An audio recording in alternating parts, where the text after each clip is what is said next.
বিশেষ অনুরোধ, আমাদের চ্যানেল ব্ল্যাক ইনভেনশন মুভিজকে সাবস্ক্রাইব করুন, কারণ আপনাদের সহযোগিতা এবং ভালোবাসা আমাদের জন্য একান্তই কাম্য। এখন থেকে আমাদের অডিও স্টোরিজ শুনুন স্পটিফাইতেও, প্রতি সোমবার সন্ধ্যে 7টা।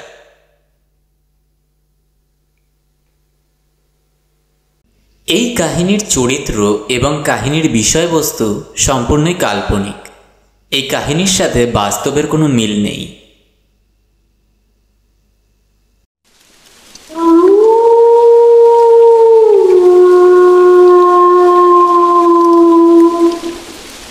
Black Invention। সকলকে স্বাগতম জানাই ব্ল্যাক ইনভেনশন মুভিজ অডিও স্টোরিতে। আজকের গল্প PM অরিজিনালস প্রেজেন্টস আদিত্য ঘোষের লিখিত বিজয়া দশমী।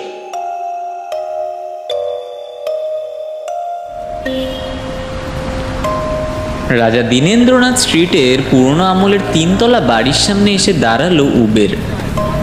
দুজন 25-26 বছরের যুবক এগিয়ে ঘুরে ফিরে দেখছিল সেই বাড়িটার চারপাশ।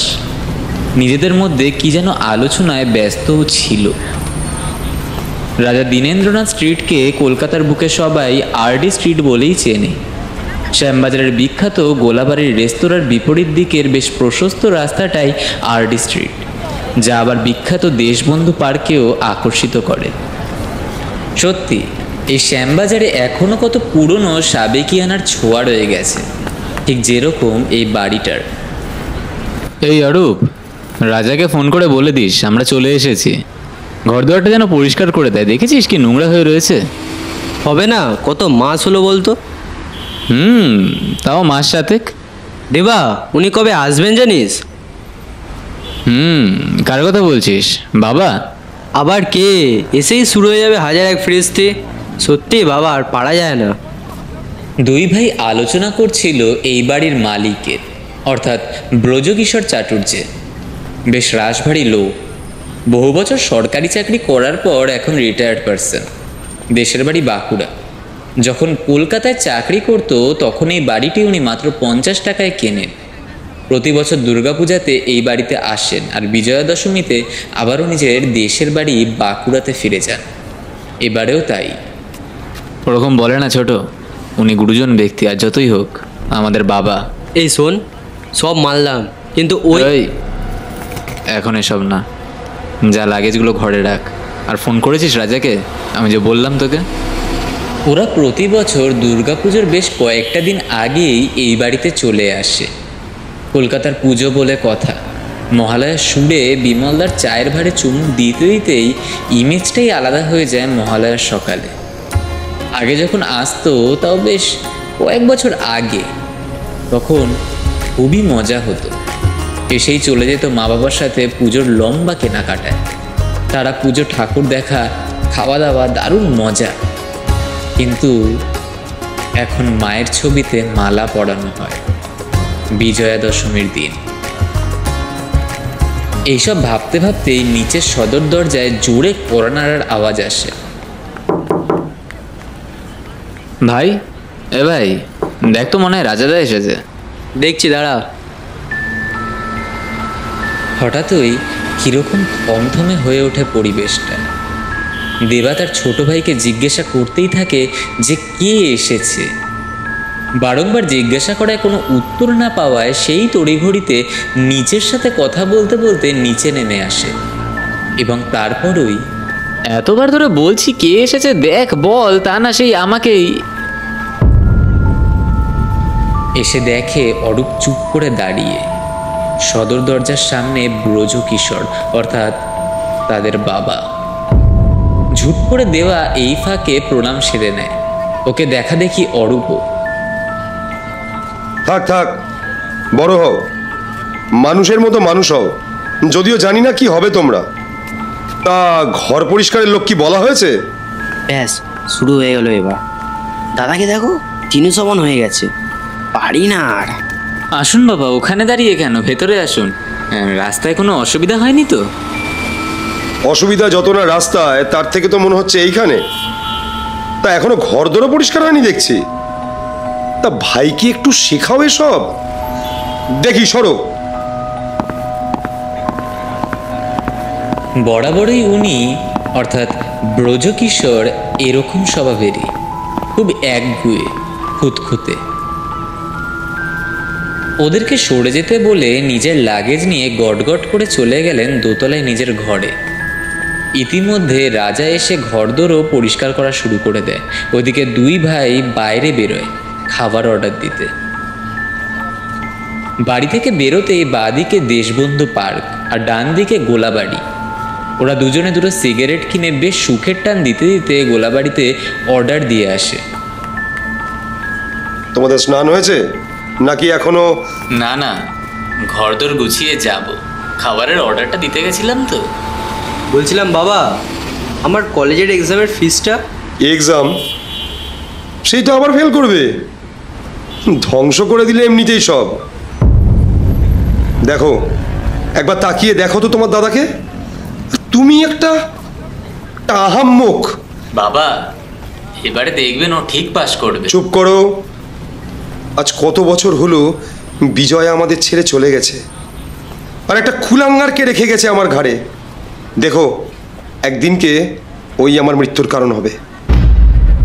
বৈঠকখানার ঘরের মাঝখানে তখন রাগ আর ক্ষোভে ফেটে পড়েছে ব্রজকিশোর। বেশ কিছুক্ষণ এরকম কথাবার্তা চলার পর ব্রজকিশোর চলে যায় নিজের ঘরে, আর দুই ভাই তাদের ঘরে। ঘরে এসেই অরূপ ফেটে পড়ে। দেখেছিস তো, দেখ এই কারণেই সত্যি আমার আর ভালো লাগে না দাদা। ওরকম বললে হবে না অরূপ, আসলে আসলে আমি অরূপ,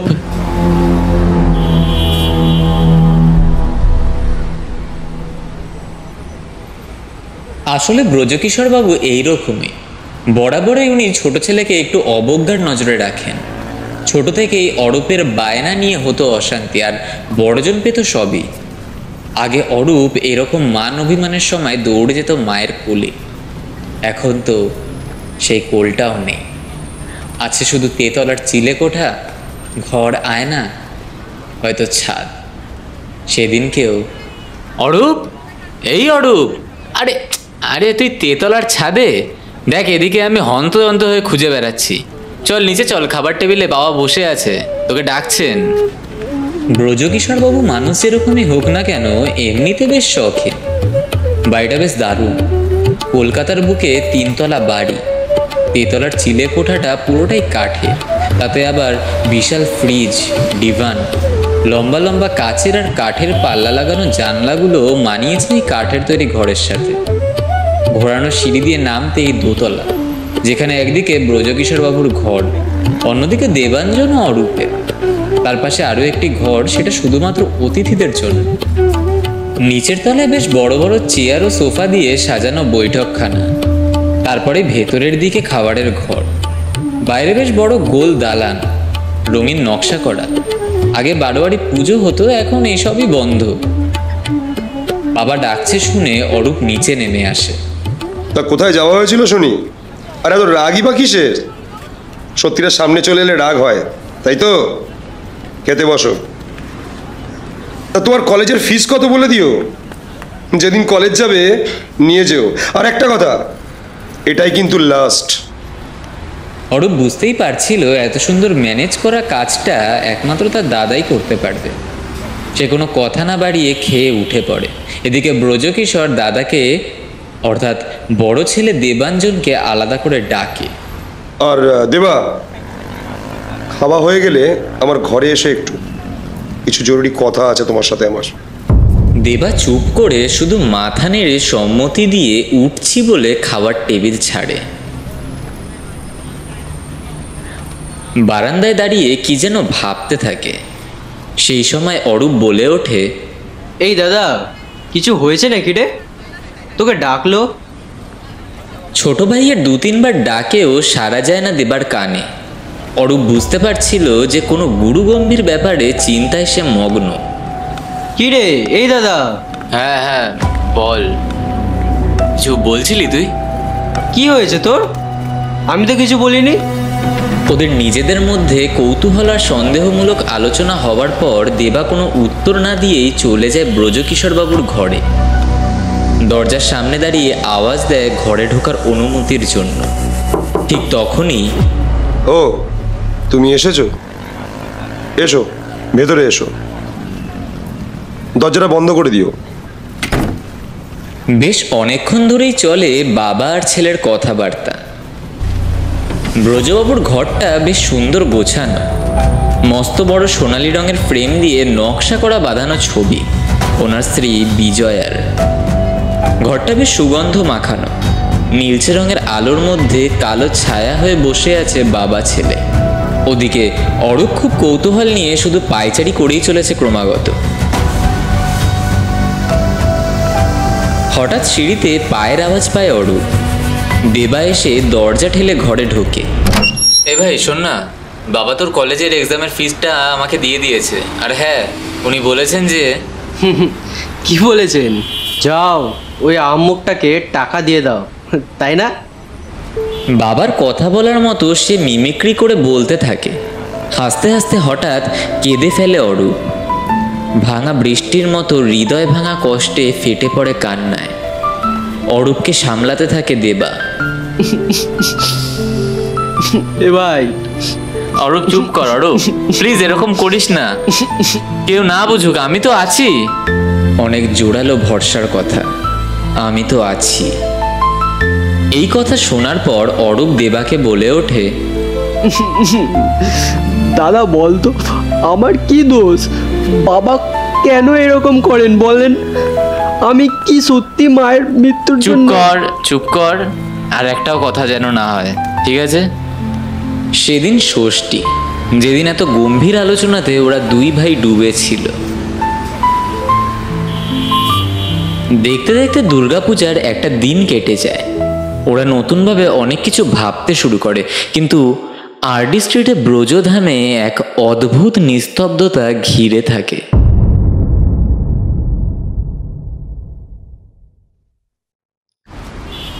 সকালটা ছিল অষ্টমীর। বারান্দায় দাঁড়িয়ে দেবাঞ্জন এক দৃষ্টিতে তাকিয়ে বাড়ির পেছনের পুকুরের দিকে। পুকুরটা সুন্দর করে বাঁধানো, চারপাশটা নানান ধরনের ঝোপগুলোতে আরো ভরাট হয়ে তুলেছে। অক্টোবরের মাঝামাঝিতে ঠান্ডার আমেজ পাওয়া যাচ্ছে এবার। ঝোপগুলোতে পেঁজা তুলোর মতো কুয়াশা এসে বাসা বেঁধেছে। পুকুর পাড়ের পাশের কৃষ্ণচূড়ার ঝিরিঝিরি পাতা পুকুরের জলে ঠান্ডা গ্রহণ করছে। ঠিক আচমকাই, কি ব্যাপার, এত সকালে এখানে দাঁড়িয়ে কেন? সকালের রুশটা মাথায় না লাগালেই তো ভালো হতো। আর বিয়াক্কেলটা কোথায়? একটা বাবা, আপনি সবসময় ওকে এরমভাবে বলবেন না, এতে কিন্তু কি? এতে কিন্তু মানে কি বলতে চাইছো তুমি, বলো তো আমাকে? আমি বাবা হয়ে কি? না না, আমি সেভাবে কিছু বলতে চাইনি। সত্যি বলতে বাবা, আপনি সবই জানেন। আজ থেকে 10-12 বছর আগে দাদা, এ দাদা শোন। ব্রজবাবু এবং দেবার এরূপ কথাবার্তার মাঝেই চলে আসে অরূপ। আচমকায় সেই সময় আবারও স্থানটা কেমন যেন থমথমে হয়ে ওঠে। একে অপরের দিকে তাকাতেই বোঝা যায় নীরবতা কতটা ভয়ঙ্কর। হঠাৎ পুকুরের জল থেকে ভেসে আসা সকালের শীতল হাওয়ায় সব নীরবতা ভেঙে চুরমার হয়। বেশ ধীর গতিতে ব্রজকিশোরবাবু সেই স্থান পরিত্যাগ করে, কিন্তু আলোচনার অসমাপ্ততা ওই বারান্দার দেওয়ালে বারংবার প্রশ্ন করতে থাকে, কি হয়েছিল 10-12 বছর আগে? দাদা, একটা কথা বলবো তোকে। বল। কি হয়েছিল 10 বছর আগে? অরূপ, কি হলো বল, চুপ করে আছিস কেন, বল। পরিবেশ তখন অন্য কথা বলছে। বাইরের কুয়াশা মাখা অল্প স্বল্প শীতল পরিবেশে দুই ভাই মুখোমুখি। দেবা বলতে শুরু করে, সালটা ঠিকঠাক করে হয়তো বলতে পারবো না, কিন্তু মায়ের অভ্যাস ছিল অনেক ভোরে ওঠা। সকাল সকাল স্নান সেরে লাল পাড়ে সাদা শাড়ি পরে মাথার পেছনে বড় খোপা, আর তার সাথে গামছা পেঁচিয়ে ছোট্ট ছোট্ট পায়ে এগিয়ে যেত মাঝের লাল উঠানের কোণের শিউলি গাছের তলায়। হাতে থাকতো ছোট্ট লাল টুকরি। শিউলি ফুল কুড়িয়ে রাখতো লাল সাদা আলপনা আঁকা দালানে। ওই ভোর থেকে রীতিনিবাজ মেনে চলতো ঠাকুর ঘর থেকে হেসেল ঘর। বাবা সকাল 9টার মধ্যে কাজে বেরোবেন, তাই পরিপাটি করে রাখা হতো ওনার সব ফাইফরমাস। আচ্ছা দাদা, বাবা কি বরাবরই এরকম নাকি? সারাটা দিন মা আমাকে আর তোকে নিয়ে ওই যে ঘরটা দেখছিস, ওই ঘরটার মধ্যেই থাকতেন। কত গল্প শোনাতেন। তুই তখন বেশ ছোট। তুইও তো ছোট ছিলি না? আমিও ছোট ছিলাম তখন। কিন্তু কিন্তু কিন্তু আবার কোথা থেকে এলো? এই গল্পের মাঝে মাঝে নানান ধরনের প্রশ্ন ভেসে আসছিল অরূপের কাছ থেকে, কিন্তু সব প্রশ্নের উত্তর সেদিন কিন্তু দেবা দেয়নি। আচ্ছা দাদা, একটা কথা জিজ্ঞাসা করবো? অষ্টমীর সকালের পরিবেশ তখন বেশ ভারী হয়ে উঠেছে। অরূপের ছোটবেলার বেশ কিছু কৌতূহলের গল্প তখন ওর চোখে ভাসতে শুরু করেছে। কথা শুরু করবে কি এমনই সময় সকাল থেকে কি শুধু গল্প করেই কাটাবে নাকি? ও, তো আহাম্মকটা এইখানে, তাই বলি। যাক, ভালোই হয়েছে যে তোমরা দুজনকে একসাথে পাওয়া গেছে। আমার তোমাদের দুজনের সাথে কিছু জরুরি কথা আছে। নিচে এসো। এই বলে ব্রজকিশোরবাবু গটগট করে নিচে চলে যায়। অপেক্ষা করে বৈঠকখানা ঘরে। ওদিকে অনেকক্ষণ ধরেই আলোচনা সেরে দুই ভাই বৈঠকখানা ঘরে আসে, কিন্তু কয়েকদিন আগে সেই মুখ ওদের মধ্যে নেই। গম্ভীর মুখের তীক্ষ্ণ দৃষ্টিতে তাকায় তাদের বাবার দিকে। ব্রজকিশোরবাবু তখন সোফায় বসে সামনে টেবিলে রাখা কাগজের রোলটা হাতে নিয়ে কিছু পড়ে শোনায় ওদের। বেশ কিছুক্ষণ চলে এই পর্ব। দেখে বা শুনে বোঝা যায় ছেলেদের সাথে বাবার কোনো ব্যাপার নিয়ে চলছে মনোমালিন্য। হঠাৎ অরূপ বলে ওঠে, বাবা, আপনি যা বলছেন তা অন্যায়। এ হয় না। চুপ করো। হতে পারেই না। চুপ করো। একটা আহাম্মক কথা কাটছে। যার নিজের জীবন সম্বন্ধে কোনো হুঁশ নেই, সে আবার এসেছে কিনা। চুপ করো, একদম চুপ করো। বাবা, আপনি কিন্তু অরূপ, সীমা লঙ্ঘন করার চেষ্টা করো না। হঠাৎ একজনের এক কথায় পরিবেশটা থমকে গেল মুহূর্তে। আপনি অনেক দিন আগে সেটা অতিক্রম করে ফেলেছেন। আমি কিন্তু সেদিন ব্যাস, অনেক হয়েছে। আজ আমার যা বোঝার বোঝা হয়ে গেল। আজ খুব অনুভব করছি দেবা, বিজয়ের অনুপস্থিতি।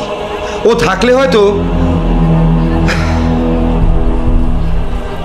বাগবিতণ্ডার ঝড় বন্ধ হলেও অষ্টমীর সময়টা বেশ গুরুগম্ভীর হয়ে উঠেছিল।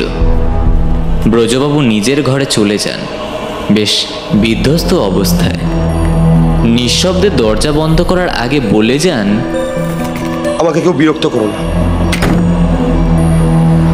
অপরদিকে দুই ভাই বেশ কিছুক্ষণ চুপচাপ দাঁড়িয়ে চলে আসে ঘরে। অরূপ নিজের রাগ আর চেপে রাখতে পারছিল না। দেবার মনে পড়ে যায় বাবার সেদিনের কথাটা। একদিনকে ওই আমার মৃত্যুর কারণ হবে। একইভাবে অরূপ সেই বারান্দার ধারে দাঁড়িয়ে। এইভাবেই কেটে যায় অষ্টমী দিনটা।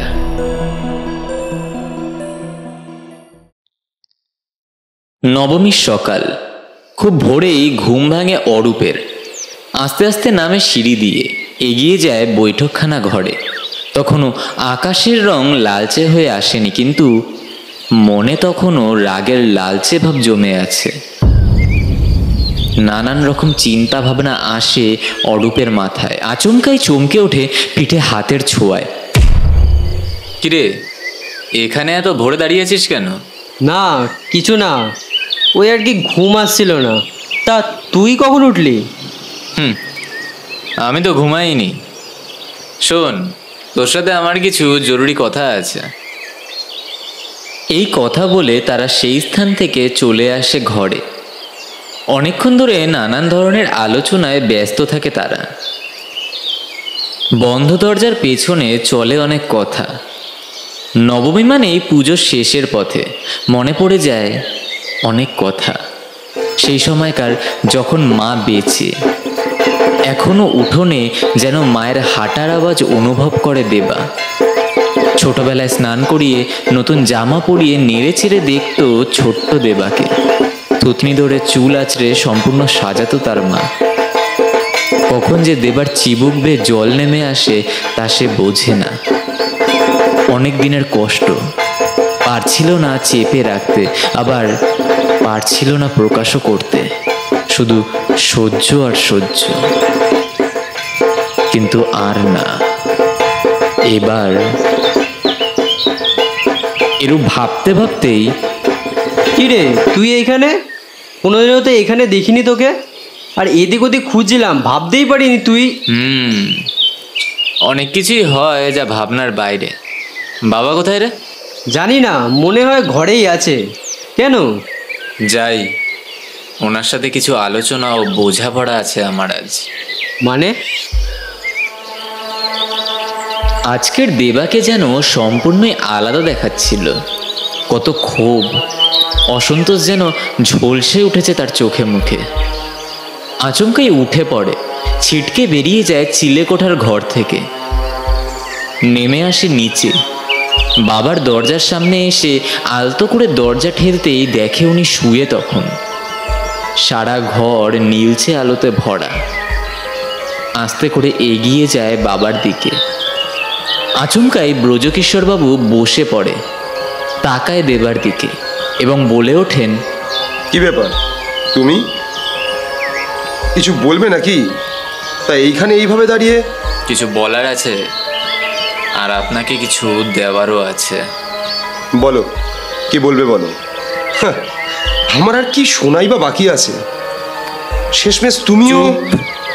চুপ করুন, অনেক হয়েছে। সহ্যের সীমা ছাড়িয়েছে এবার। আপনি আমার মায়ের হত্যা। দেবা চুপ করো। হ্যাঁ হ্যাঁ, আপনি আমাকে সবকিছু থেকে বঞ্চিত করলেন। তাহলে বড় করলেন কেন? যেদিন আমার মাকে ওই ঘরে বালিশ চাপা দিয়ে মেরেছিলেন সেদিনও কিছু বলতে পারিনি, কিন্তু আজ। দেবা, কি বলছো তুমি জানো? চুপ। আজও মনে আছে, সেদিন ছিল দশমী।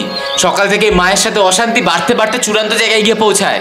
আর ঠিক সন্ধ্যাবেলায় আপনি মাকে গলা টিপে। এই বলেই দেবা মুহূর্তের মধ্যে টেবিলের ফুলদানি দিয়ে সজোরে বাড়ি মারে ব্রজকিশোরের মাথায়। মাথা চেপে বসে পড়ে ব্রজকিশোর। তারপরে এই বালিশ চাপা দিয়ে ধরে ব্রজকিশোরের মুখে। গোঙাতে থাকে ব্রজকিশোর। কয়েক মিনিটের মধ্যেই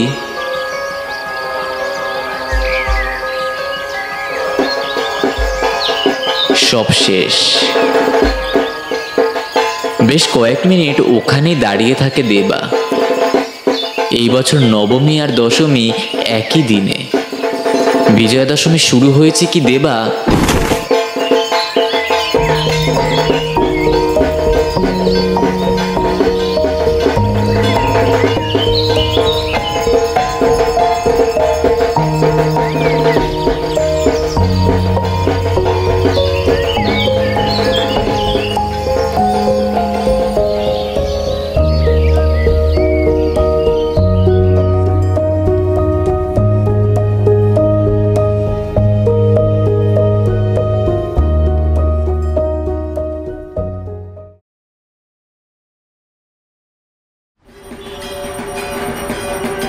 দেখতে দেখতে গোটা একটা বছর কেটে গেছে।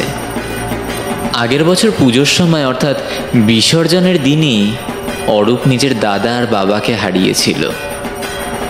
রাজা দীনেন্দ্রনাথ স্ট্রিটের পুরনো আমলের সেই তিনতলা বাড়ির বেলকনিতে বসে ভাবনা চিন্তা করছিল অরূপ। যদি দেবাঞ্জন সেদিন জানতে না পারত যে তাকে অরূপের মা রাস্তা থেকে তুলে এনেছে, তাহলে হয়তো আজ তার বাবা এবং দাদা দুইজনেই জীবিত থাকত। কিন্তু আজ শেষমেশ অরূপ একলা। আর আজকেই সেই দিন, বিজয়া দশমী।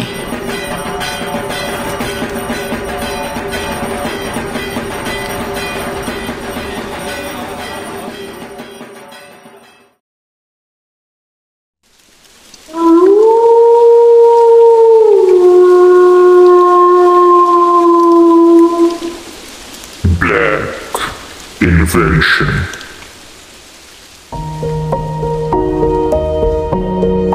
নমস্কার বন্ধুরা, গল্পটি ভালো লাগলে লাইক, কমেন্ট, শেয়ার এবং সাবস্ক্রাইবের মাধ্যম দ্বারা জানাবেন। কোনো ভুল ত্রুটি হলে তা ধরিয়েও দেবেন। দেখা হচ্ছে আবারও শনিবার, ঠিক রাত 11টা 11।